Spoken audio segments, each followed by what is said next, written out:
Welcome, everybody, to another episode of Jabroni Drive. On this week's episode, King and Queen of the Ring recap, Damian Priest, Liv Morgan, Kisses, Tom, Rob Breaker, Braun Strowman. Will this be the greatest episode of Jabroni Drive yet? I think so. Timmy, what do you got to say to all the mid-levelites out there? Tom, everybody knows that Jabroni Drive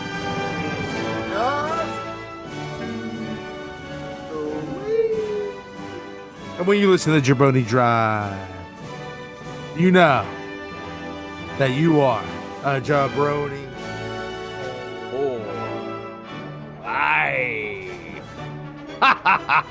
I love it.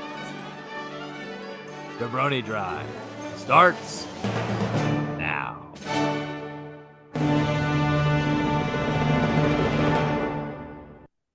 And welcome to another episode of Jabroni Drive. What an entrance. What a start. What a show. The hottest growing show in all of professional wrestling. New episodes every week. Give us a follow. Give us a share. Give us a subscribe. Go ahead right now. If you're not doing it, give us that follow. Go boop. Oh, yeah, there it is. Boop. Hit the button. Follow.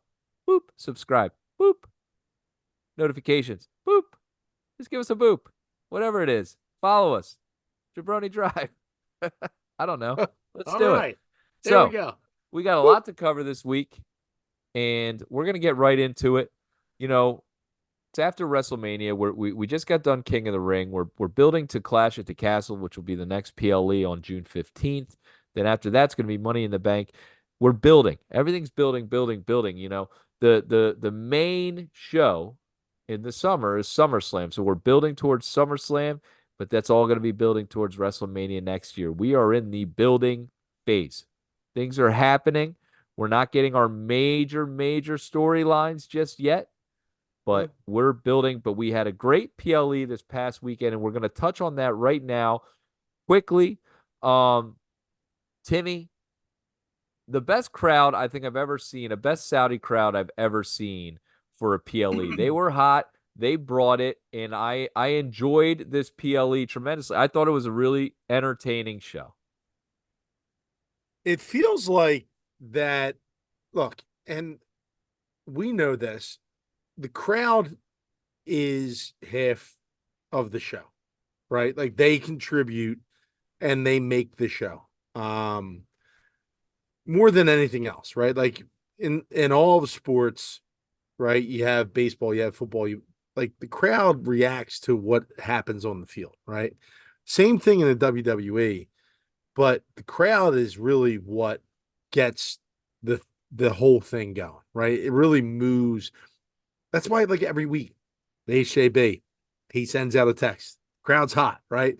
It's the first thing that we notice as a viewer is like, how is this crowd? Is this crowd going to be into this, or is it not? Because if the crowd's not into it, sometimes it just falls flat. It's very much it's kind of like a back and forth between the crowd and the wrestlers, and that's why you see so much of like wrestlers trying to talk, like whether they're a heel or they're a face, right? Like it matters. It matters to the wrestlers, and it matters what kind of reaction they get from the crowd.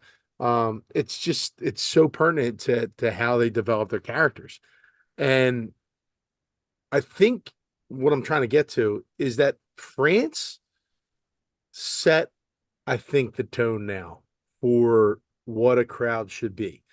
And I feel like internationally, right, when WWE goes international, that they've set that bar pretty goddamn high, and that other crowds are going to try to follow suit. And it felt like Saudi did their part in trying to match that intensity that France brought at the last PLE, which is fine with me. And if this trend continues, I think the WWE is in such a great spot.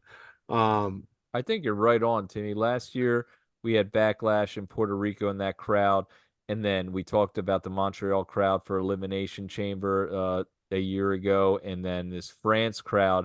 has just taken, and people they stepped up their game. And the Saudi fans, to their credit, they were the best they've ever been, at least in my recollection. And maybe part of it's too, they're becoming more familiar with the show and how things are done.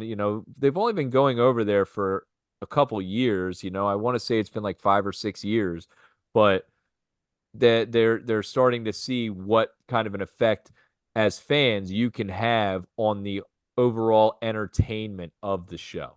And they've Right. stepped up their game. So it's awesome to see. And it makes it more entertaining for us at home seeing that hot crowd. The hotter the crowd, the better the show.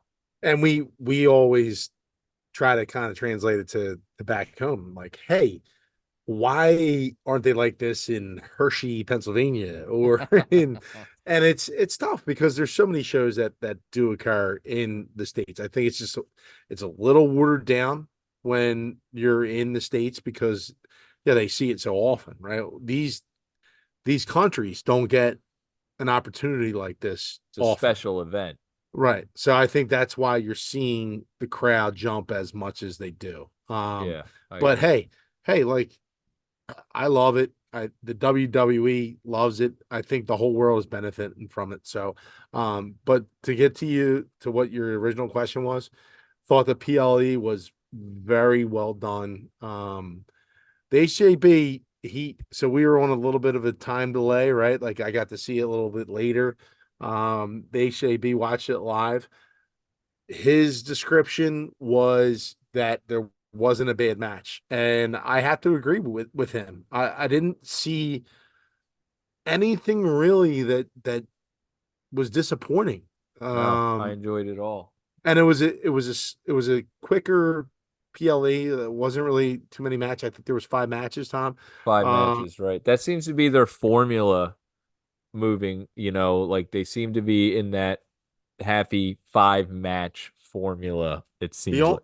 the only thing I will complain about is that the pre-show was an hour and a half, That which was long, and I'm trying to get through it, and I'm like, I'm like, is when is this this? it's usually an hour, and I'm like, Yeah, what's going on here? But they did have the tag match, the women's tag match, Jade Cargill and Bianca Belair. And I thought they were pretty impressive. I really like their finisher together. That like combo finisher that they yeah. do, I think is very impressive. It showcases the power that those two women have. And Jade Cargill is making advances in her in ring. She's making advances. I still feel like she's a little Green. too like, how's the word, like things are coming. You can tell in her thing Pred- she's what is it? predictable. Yeah. And she's very much like going like doing the things properly, but that technique doesn't look natural. If it's Yeah. it's an unnatural kind of look, but she's getting better, and Well, I will that's say she's improving. I think that's the takeaway that you need to really you got to be patient with her. Look, the WWE was they invest a lot of money in her. And they're taking their time with her and they're giving her more and more and more, and she's developing and she's getting better. If she wasn't getting better, I'd be like, dude, this is not good. Yeah. Like we This was th- a mess up. this could be a fail. But you can see what they're building towards, right? With Bianca, the ultimate goal, in my opinion, from what I see, is that there's going to be a Bianca, Jade Cargill split here, and Eventually. there's going to be, Bianca will probably hold the title at some point, and then there'll be a title shot. But there's that's eventually where it's going to end up going, in my opinion, I which would agree. which would be huge. Great storyline, two incredible athletes, and it would be when she gets up to par, and it might not be for a year or so. Maybe they let them have a long tag team title run and say, hey, you're going to Mhm. be the longest reigning tag team holders in women's history, and you're going to have that for a significant amount of time. And then we'll develop that story because there's so many things going on right now. But so let's move on. There was that match. There was the Liv Morgan um, Becky Lynch match, which I thought was pretty good. Dirty Dom comes out and gets involved, helping Liv Morgan. And as this is happening, we've had these clues that we've talked about over the past couple weeks the bandana in her pocket. They get out of the same car. They get out of the same locker room. What's going on here? And Dom comes out and throws the chair in to Becky, which she's like doesn't accept. Then Liv uses it and capitalizes. And the same thing then happens. And let's just go to Monday Night Raw. On Monday Night Raw, Dom comes out to quote unquote help Becky win back her title. Out comes Braun Strowman. He's going after the Judgment Day. The door somehow hits Becky Lynch, knocks her back, giving Liv Morgan the opportunity to come out, go onto the ground, retain her title. As she's leaving, the moment of the night, which wasn't on a lot of people's TVs, you had to see it on social media afterwards. She grabs Dom and gives him a big old kiss on the lips. Big And smooch. how lucky is that motherfucker? First he's got mommy, now he's moving on to Liv Morgan. You piece of junk, dirty Dom. No, but where is this going? Now he no sold it. He looked like he wanted nothing to do with it, but he didn't exactly get away. He just kind of stood there and took it. So So is he what going to turn on mommy? Is this all part of him helping Liv and he doesn't want, is it part of him helping Liv, or is it part of Liv just really just selling this whole thing? and sticking Like, it to mommy like, ha, take yeah, that. yeah. Is it her like just strategically doing all these things, right? Yeah, with the bandana in the pocket and like, Right. yeah, the it just seems interesting.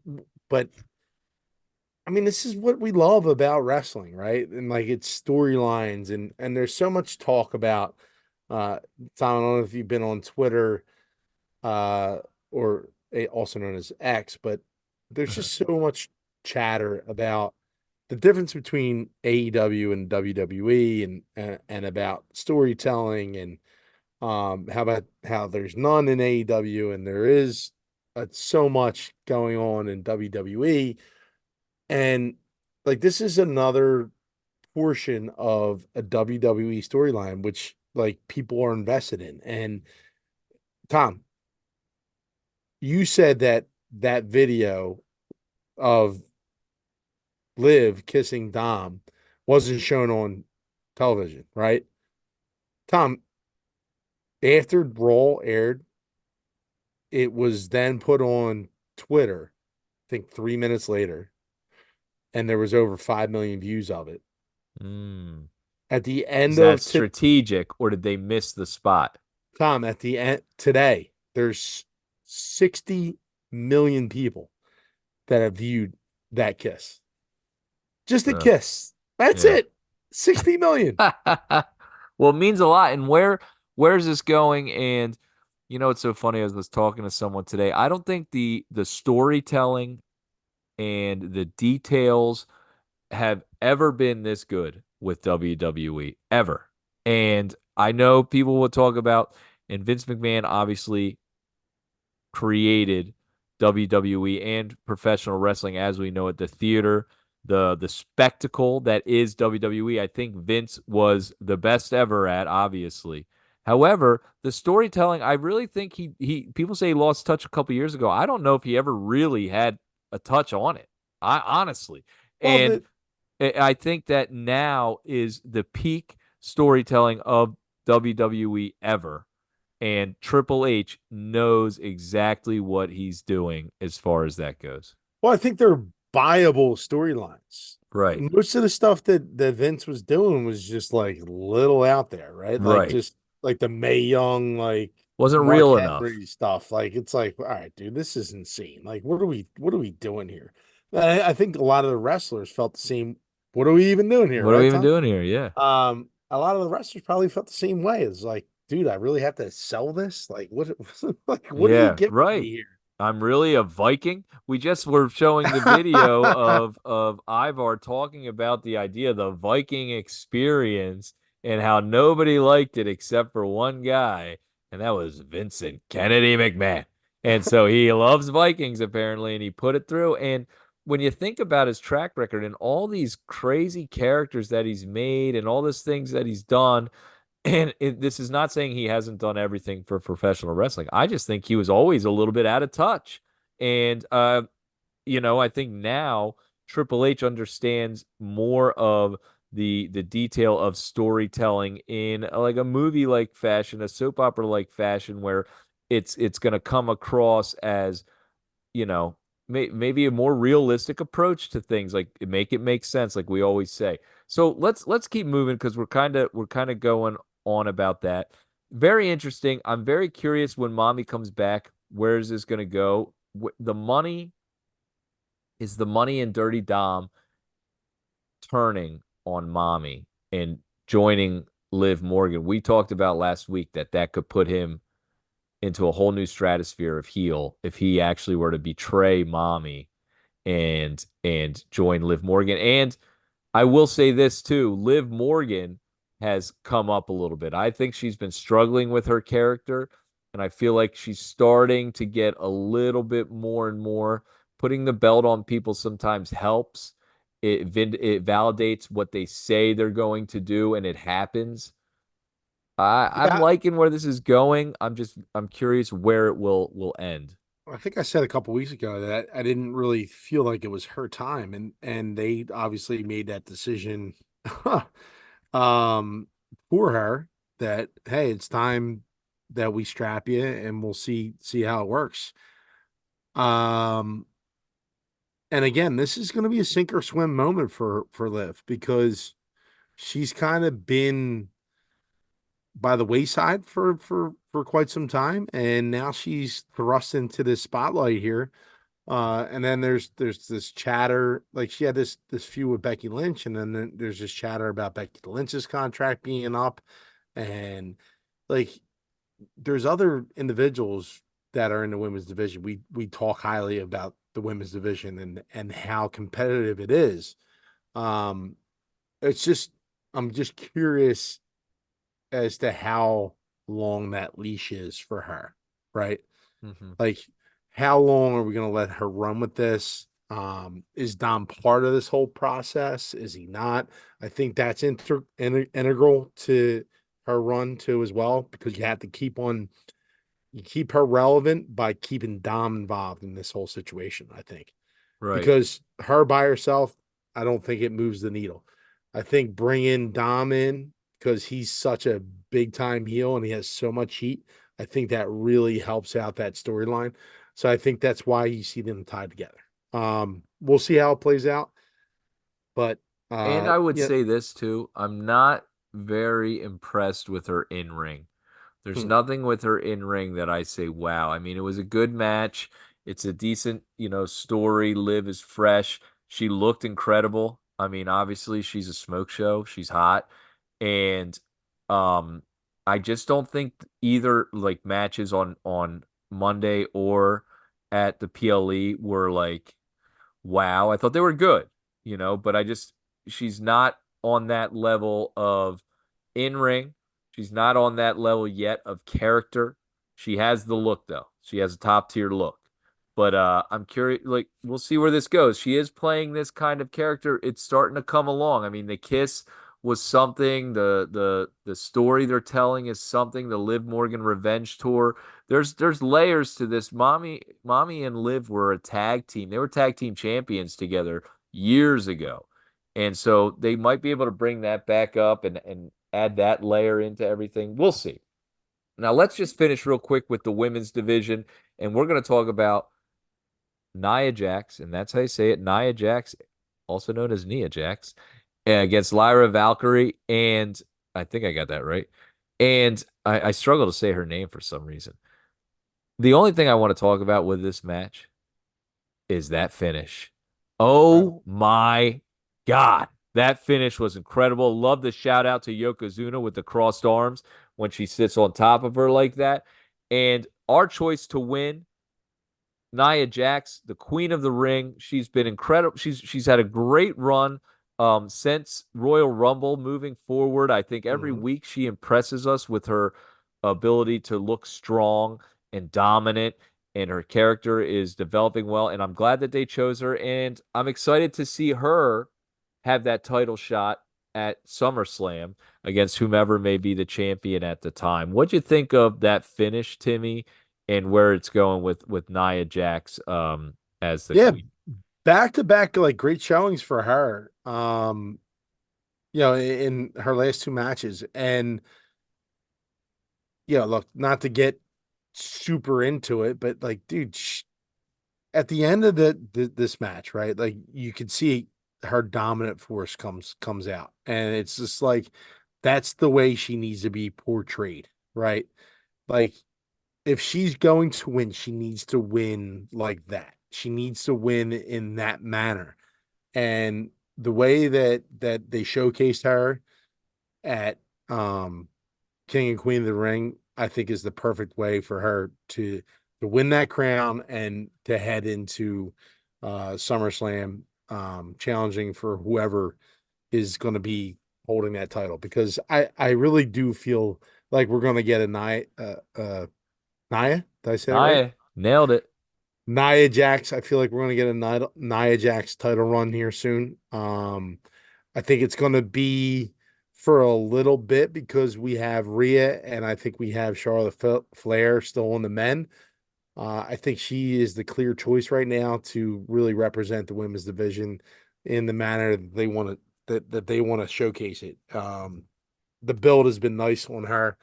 It's been layered, like you say, and she's had multiple feuds with different women, and I really just think she has delivered in on every single level. So, Yep. And she's become a powerhouse in the women's division, which is added to that depth that we talk about, especially with those wrestlers that you mentioned being out, Timmy, at Charlotte Flair.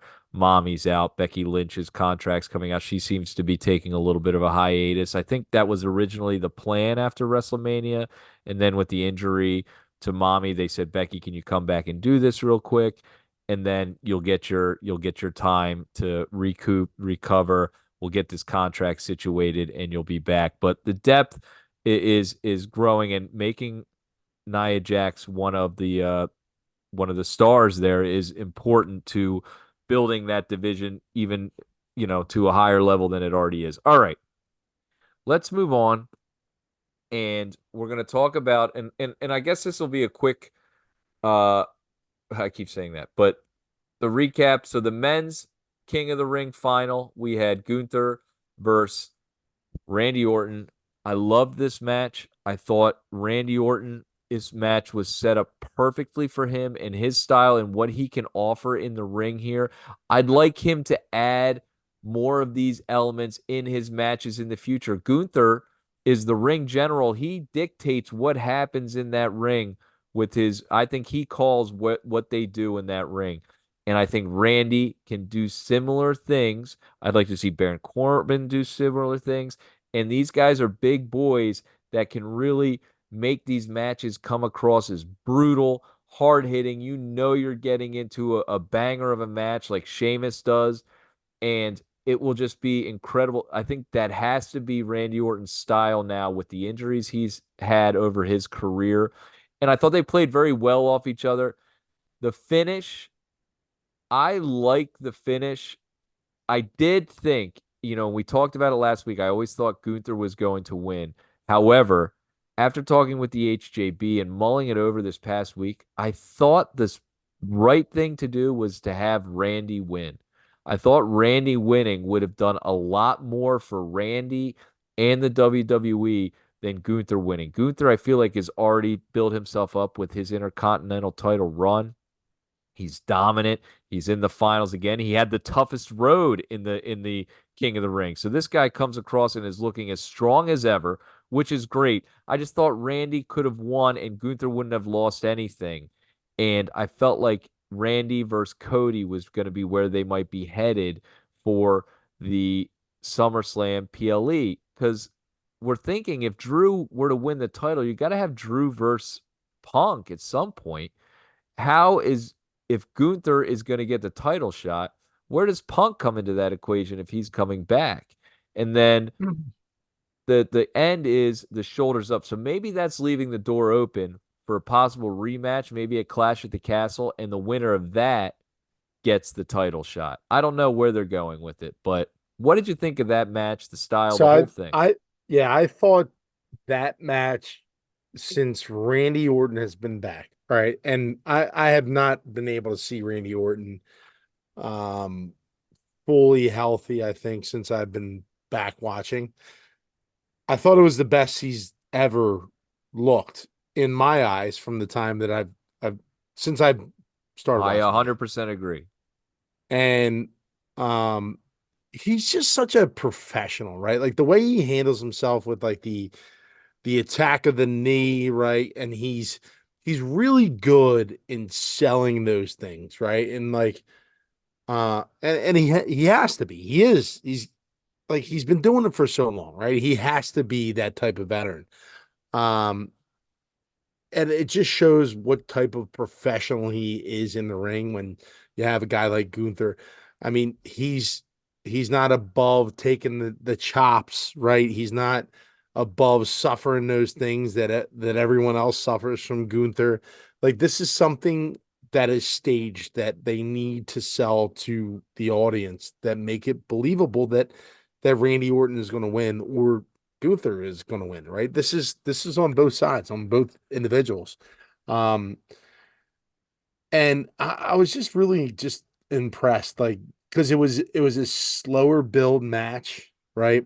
Nothing like we're used to where it's hard hitting and it's just like 1,000 miles an hour a minute, right? And usually we see like the finish with Gunther, and I also put this on the text line, Tom. If you remember, I said this is the first time I've seen Gunther look kind of not small, but just like vulnerable, right? Like Yeah. where my God, like there's another guy in here that's just bigger than him. That's and like Drew and Sheamus are both probably just the same size, but like they didn't really have that like one-on-one like in that triple threat match at WrestleMania, right? Right. Like that, but like Orton like controlled him a little bit, and like it just seemed like it was just harder for Gunther to work with Randy a little bit in terms of putting on the same maneuvers that he's used to putting on. So I just thought it was really excellent. I thought it was is almost the match of the night for me. I thought it was just really I would say it old. was the match of the night. I thought it was really old school, and like kudos to Randy. If he still has that in him, and he's still able to give that, then like maybe I was short selling him, or maybe he just had me fooled. That yeah, like because through I think it was the styles, Tim. I really do. I yeah, feel like they matched up so well together. And I hope that Randy takes a page out of Gunther's book and starts using that style for his own and his own twist on it. I know he's going to have his moves and the RKOs and stuff like that, but that brutal nature that Gunther brings and these moves they come across as devastating and powerful and just like one after another is perfect for Orton's game with the injuries that he sustained. He's not a young man anymore. He can't do the high flying crap, but he doesn't have to. Let the other guys do that and you do your thing, but just add a little bit more to your arsenal as far as look, I just don't want to see just off the second rope DDT, the RKO, whatever like those can be in there, but let's add a little bit more of, add some chops, add some thing, you know what I mean? Do your thing.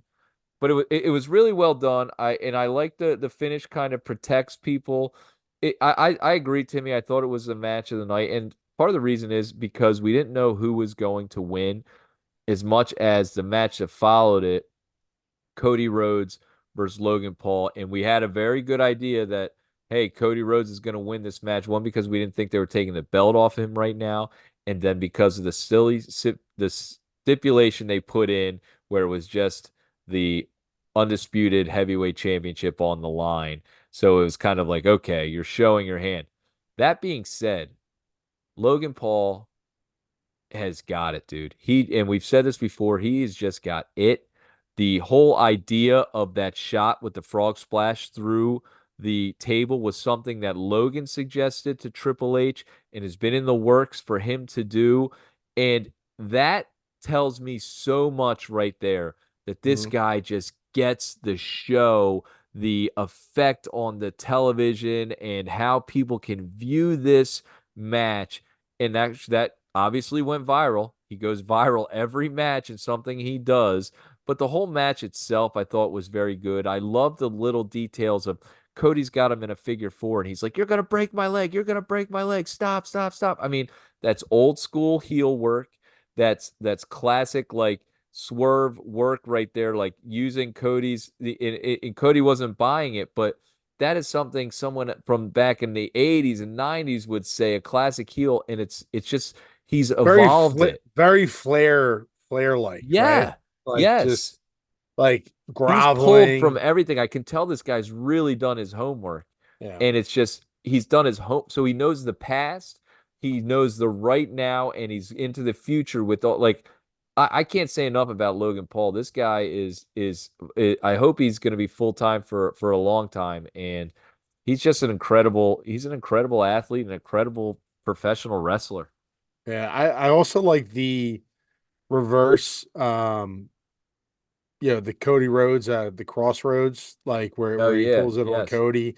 Like there's just like a couple different spots in this match where you're just like, man, uh The cutter just on the table was pretty good. yeah, really like well thought out. And then yeah, I said on the text line too, I said, dude, like this guy is ahead of the game. Like he's forward thinking, which is cool because So important. he's thinking about the business, not just himself.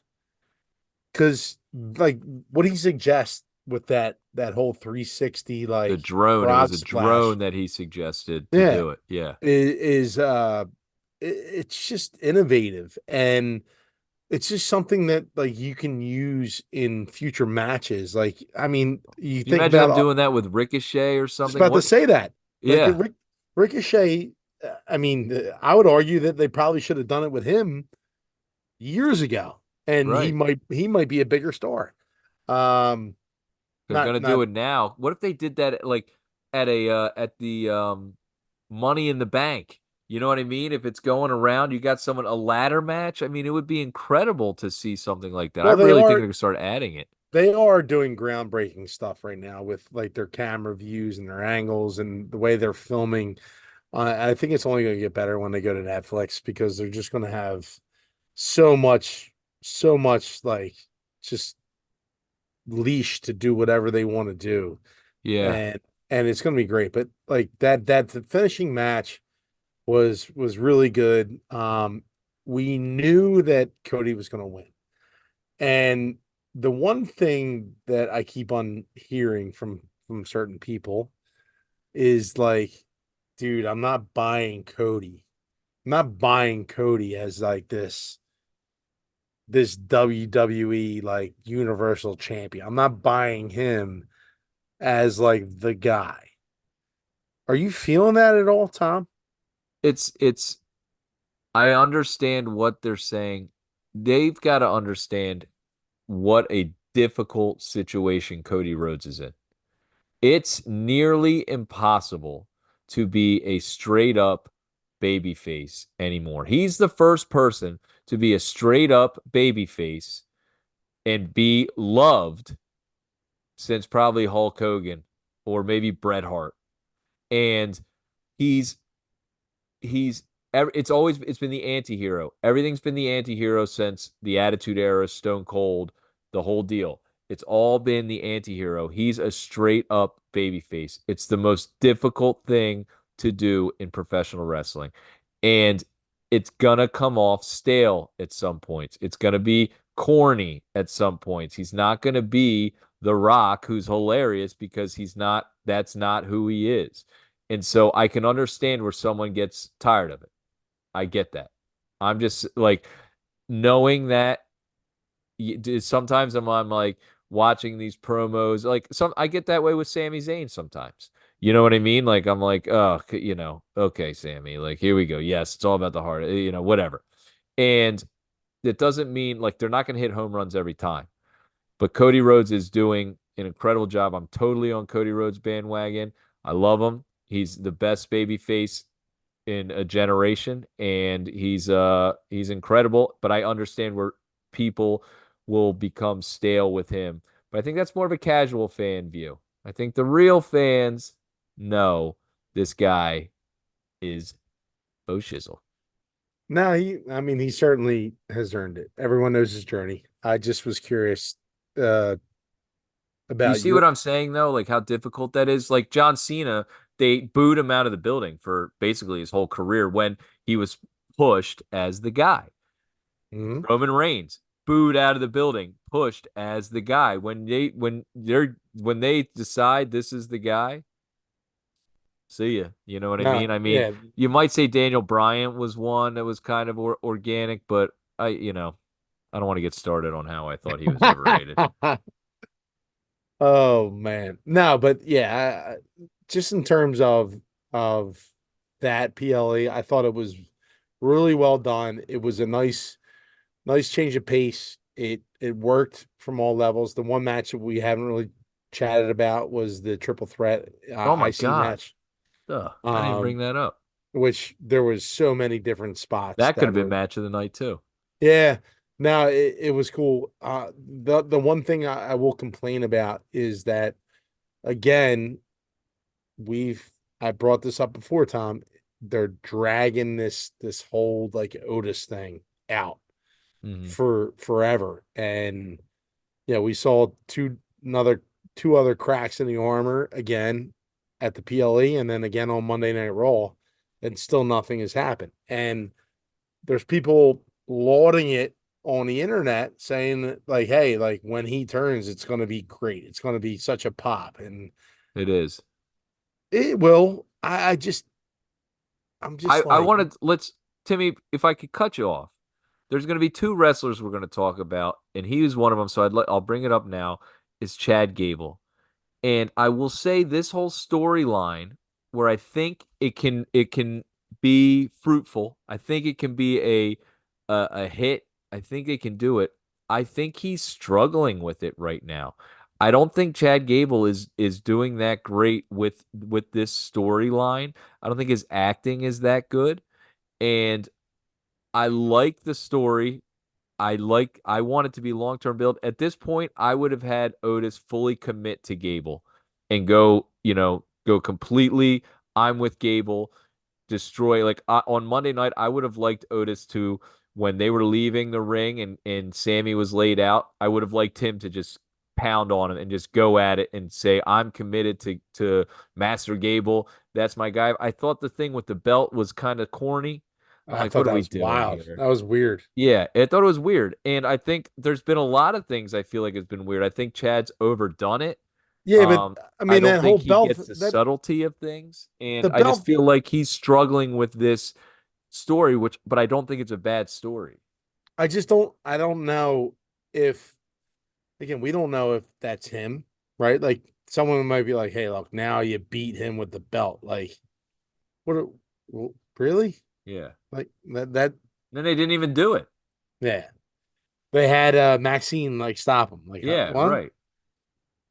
Like it Um, would be one thing if he started whipping him, then it would have been like, oh my God, what the hell is going on here? But it was very weird. It seemed it was it was just weird. It was like, what is this? And he keeps belittling, but at this point, I need Otis to pledge his allegiance and just become this kind of mind controlled guy by Chad Gable and help Gable win the title. And then let's make the run. And I think the story then tells itself.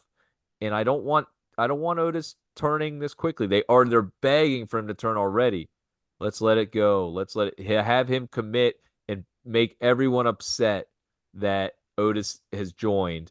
And they're begging for Otis to I to do like turn. that. Yeah, I like that. I like your, I like your whole plan here. A little bit better than what I think it's gonna what I think is gonna happen. So, um, yeah, let's let's stick with that. I don't. I mean, I disagree with you with Gable. I mean, I feel like he's doing pretty good with the material that he's being given. I feel like he comes off like a pompous dickhead, which is what he's supposed to come off Yeah. as. I love that the crowd has now entered into the Kurt Angle "you suck" chance. I think that helps out.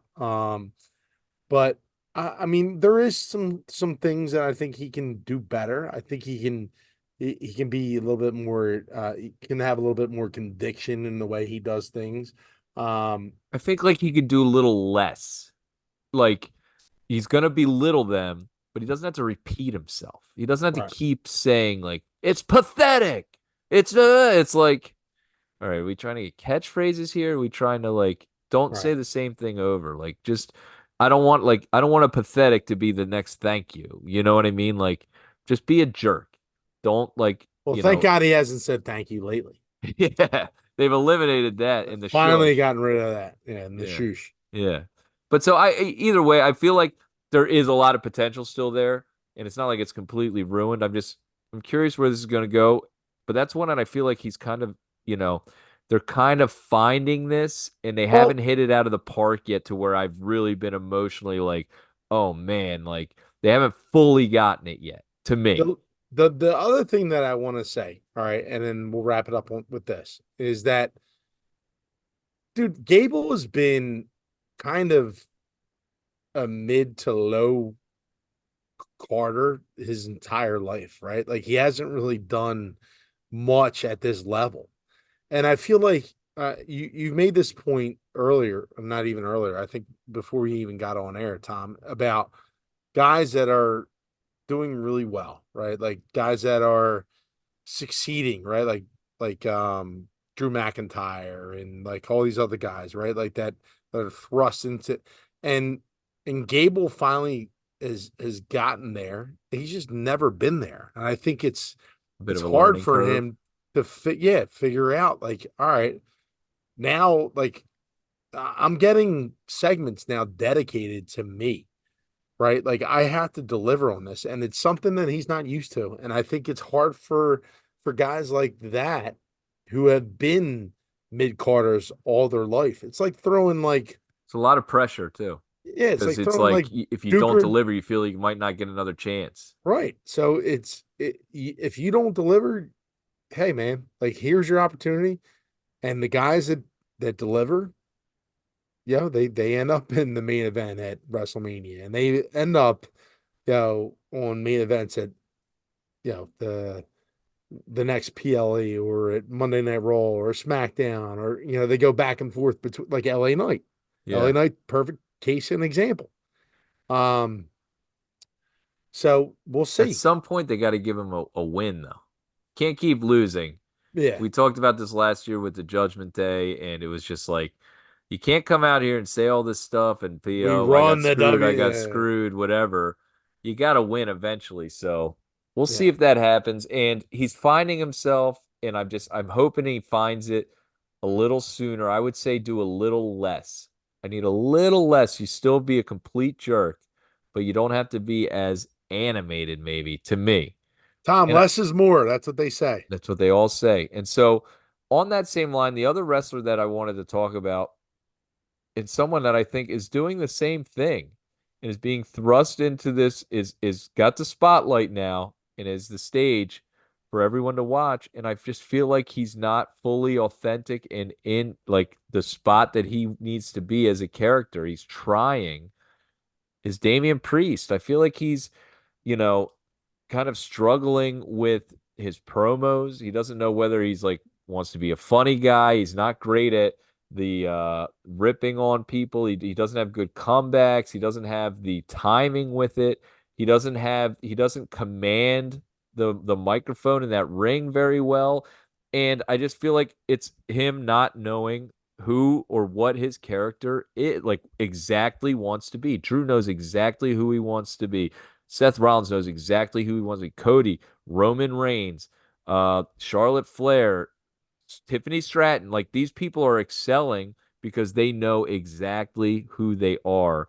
And Damian Priest is caught between trying to give a punchline and trying to be an imposing figure from the Judgment Day, And it's like it's not hitting. And I found myself really liking him. And maybe it's because he's just too damn nice.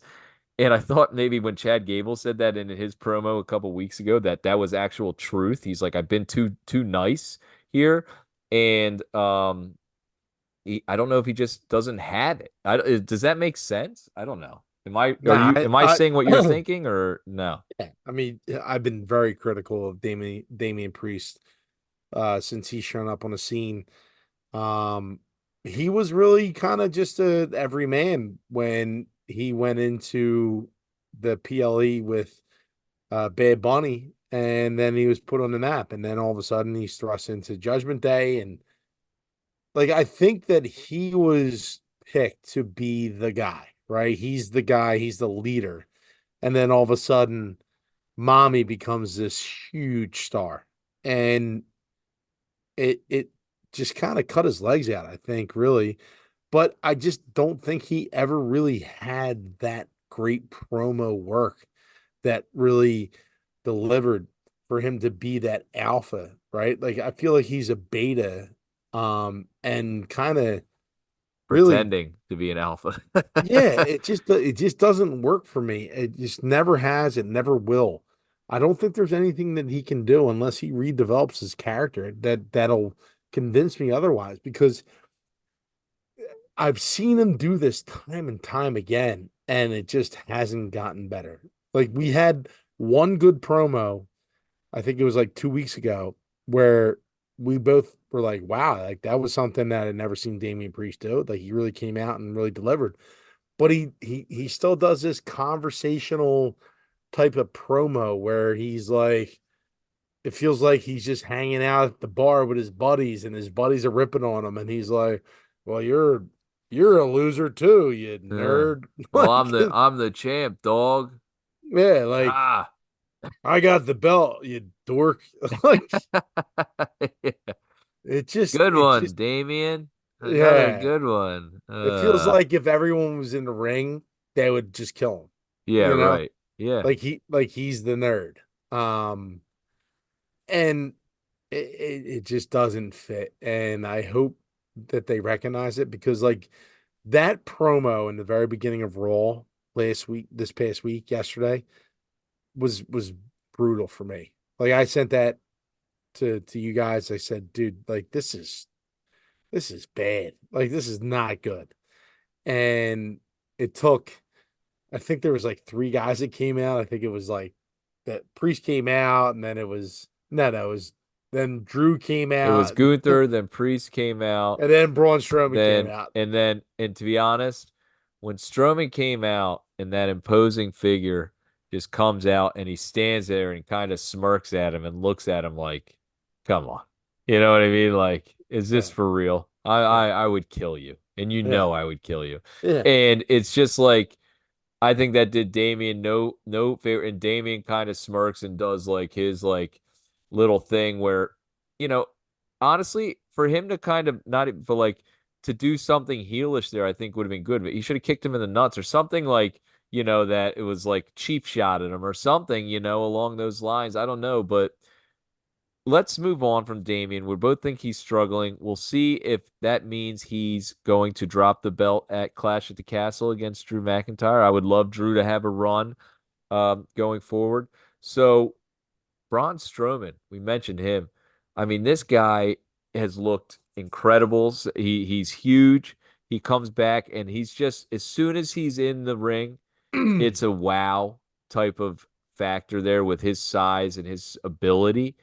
The one thing I will say, Timmy, is that, and this is with Vince McMahon, so I can't tell how his character is going to develop. It was never really a great character. He had some bad taglines, get these hands was like his thing, and you're gonna get these hands, like is what his used to like his old catchphrase used to be, and it was just cringe. It was like, oh, come on. But Vince saw it in the back and was like, I love it. Get these hands. Let's make t-shirts. Because like the first time he said, you do that again, you're gonna get these hands. And everyone's like, oh, and so then now it became like it's Oh my. whatever. He has struggled with character development. So we'll see where he's evolved in that coming back from his injury. But as far as his physical presence, oh, he's impressive. He Well, is there's impressive. there's I mean, look, I hate to say this, and do we really need to get like too difficult with what Braun Strowman's character should be. No, but I'm just saying if you want a title run, there needs to be some storyline there. No, And I do agree with that. I'm just saying, like, he right, is keep it simple, stupid, is he's a basically what I would he's say to him. like his thing right now is he's the monster among men, right? The one thing I love seeing him do is when he comes down Rex dudes and he stands in the middle of the ring and he raises his hands and he goes, "Rah!" Yeah. Like, dude, that makes me feel like this dude is unbeatable. Like Yeah. he is an absolute force, and no one is going to fuck with this guy. And they should build upon that. Like they had that. I I would actually say they didn't have that. Like Omas was the opposite of that. Like Omas, I'm like, all right, this dude's like, he does the same thing as Braun Strowman, but like Braun Strowman can move. Braun Yeah. Strowman can like actually like it just seems like he's so much better than he than He has a Omas. lot And more ability. Hamas yeah. is slower and like, And he's strong and he's a physical freak, but we he haven't seen him wrestle in a Strowman's got year. so much more to When was offer. the last time we seen him? Like Oh, I don't know. He's all I house shows. but I think Strowman is the guy really that you can build upon because he's just such a major like just force, and he has mobility, and he has that tie back to Bray Wyatt too, which you can really kind of expose a little bit. And if there's anything, again, I'm gonna bring this up because it's something that drives me nuts. This QR code that keeps on popping up, and they're still dragging it on. Maybe he's part of that. I don't know, but if he Maybe they come is, after him. yeah, maybe, yeah, we'll see. But I think he's a guy that's worth investing in because he is everything that Vince McMahon loves, right? Yes. And built his empire around, like Andre the Giant, right? All these huge guys, right? Like, but I think he has so much more ability than most of those guys that were pushed. So we'll see what happens with Braun Strowman. I don't know if anything will come of it, but it would be nice to see him because he's just an absolute specimen. Yeah, I'd like to see him inserted into some sort of a storyline and see where it can go. He's been an impressive since his comeback from injury. So we'll see where that goes. And that's going to bring us to our last topic of the night. Someone also that's been impressive.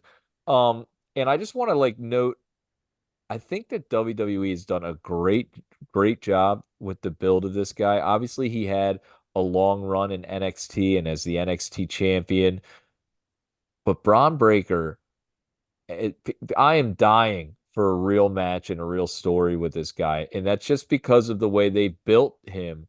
I love how he's doing this, kind of gone rogue. I can't be controlled. There's ties to like a Goldberg-esque like feel of it. And like Stone Cold a little bit with his anti-authority and just demolishing people kind of like Strowman when he first started and just like coming in out of nowhere and these spears that are just awesome, hard hitting, fast, like incredible. I love Braun Breaker's character. I like where this is going, and I can't wait till he's really inserted into a top tier match with some real players. It's crazy to see what you have when you bring him up to the main roster, right? Like Braun Breaker was, I mean, we've been calling on this since this show has been started, really, Right. Tom. Like, hey, like He was what's going drafted last year. We yeah. were like, he's coming up soon.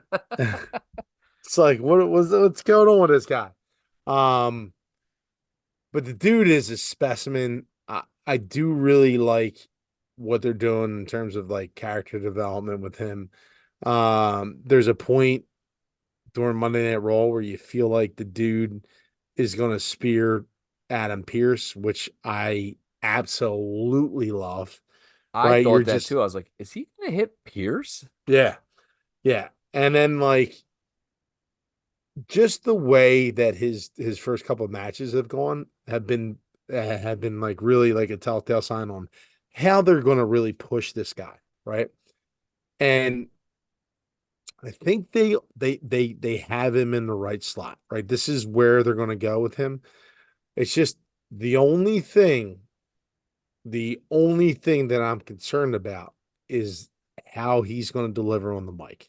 Okay, because he hasn't really spoken much, right? He's done like his loud barks and he's done his things where like he's yelled like during like you're not going to include me in the King of the Ring, right? Like, but like, where is that going to go? Where is that whole that piece going to end up for Braun Breaker? The dude's got everything. He's got just the bloodline essentially, right? He's got that. He's got the look. He is got the physical attributes. The dude is a stud. It's just a matter of how it all comes together. And I got to trust that Triple H has something planned for him pretty big. I would love if he was like a Paul Heyman guy. You know what I mean? I just feel like that could go. You've been saying this for a while. But it's just, Well, he got the Paul Heyman rub. yeah, just So how that, I don't even know how that would work, but that's just, I don't know if he can do it fully on the mic. So that's our really our own concern, but WWE's done a great job of building him up to where I think the fan is just salivating, waiting for a match of his and a real shot at some sort of a run here. Maybe it'll be at Money in the Bank or something. Who knows? All right. So that's going to bring us to the end of another episode of Jabroni Drive. Maybe the best episode we've ever had. No? WrestleMania 1 was really good. So we're going to be doing this every week, new episodes. Give us that follow if you're not already doing it. If you want to give us a topic to talk about professional wrestling, give us a call on our hotline. That's 215-948-OK-GO, 215-948-6546, 215-948-OK-GO. Give us a call. Give us a wrestling topic you'd like us to talk about, and we will. Timmy, anything you got to say to all the Schmidt and Lavellites out there before we sign off? Tom, everyone knows that when you listen to Jabroni Drive, that you're a jabroni For life. New episodes every week. For Timothy Schmidt, my name's Tom Lavelle. Until next week, we love you. Peace.